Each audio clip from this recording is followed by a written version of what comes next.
السلام علیکم ورحمۃ اللہ وبرکاتہ۔ پیارے بھائیوں، میں نے آپ کے لیے ایک بہترین ٹاپک لایا ہے۔ آئیے چلتے ہیں ہم اپنے ٹاپک کی طرف۔ الحمدللہ وکفا وسلام علی عبادہ الذین اصطفی، اما بعد فاعوذ باللہ من الشیطان الرجیم، بسم اللہ الرحمن الرحیم۔ السلام علیکم ورحمۃ اللہ وبرکاتہ۔ ہمارے آج کی موضوع ہے لا الہ الا اللہ، 70,000 بار پڑھ کر مرحوم کو بخشنا۔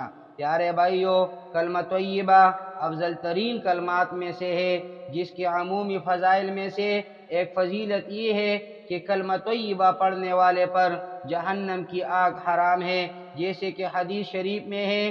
رسول اللہ صلی اللہ علیہ وسلم نے فرمایا کہ اللہ بزرگ و برتر نے اس شخص پر آگ کو حرام کر دیا ہے جو لا الہ الا اللہ کہہ دے اور اس سے اللہ کی رضامندی اسے مقصود ہو۔ لہٰذا جو شخص کلمہ طیبہ کثرت سے پڑھے گا تو یہ عمل یقیناً اس کے لیے قابل اجر و ثواب عمل ہے، اور اگر اس کا ثواب مرحومین کے لیے بخشے گا تو امید ہے کہ یہ عمل اس کی مغفرت کا سبب بن جائے۔ تاہم کلمہ طیبہ کے مخصوص تعداد میں پڑھ کر مردے کو ثواب بخشنے کا ذکر تتبع اور تلاش سے کسی صحیح حدیث میں نہیں ملا، البتہ مذکورہ عمل بزرگوں کے مجربات مذکور ہے۔ فضائل اعمال مولانا محمد زکریا کاندہلوی رحمہ اللہ میں ہے۔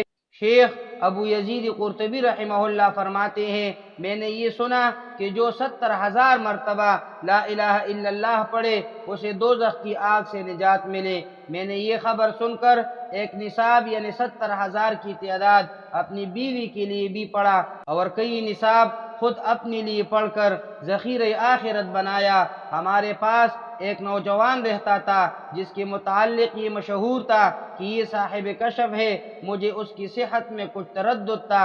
ایک مرتبہ وہ نوجوان ہمارے ساتھ کھانے میں شریک تھا کہ دفعتاً اس نے ایک چیخ ماری اور سانس پھولنے لگا اور کہا کہ میری ماں دوزخ میں جل رہی ہے۔ اس کی حالت مجھے نظر آئی۔ قرطبی رحمہ اللہ کہتے ہیں کہ میں اس کی گھبراہٹ دیکھ رہا تھا، مجھے خیال آیا کہ ایک نصاب اس کی ماں کو بخش دو جس سے اس کی سچائی کا بھی مجھے تجربہ ہو جائے گا۔ چنانچہ میں نے ایک نصاب ان نصابوں میں سے جو اپنے لیے پڑھے تھے اس کی ماں کو بخش دیا۔ میں نے اپنے دل میں چپکے ہی سے بخشا تھا اور میرے اس پڑھنے کی خبر بھی اللہ کے سوا کسی کو نہ تھی، مگر وہ نوجوان فوراً کہنے لگا کہ چچا میری ماں دوزخ کے عذاب سے ہٹا گئی۔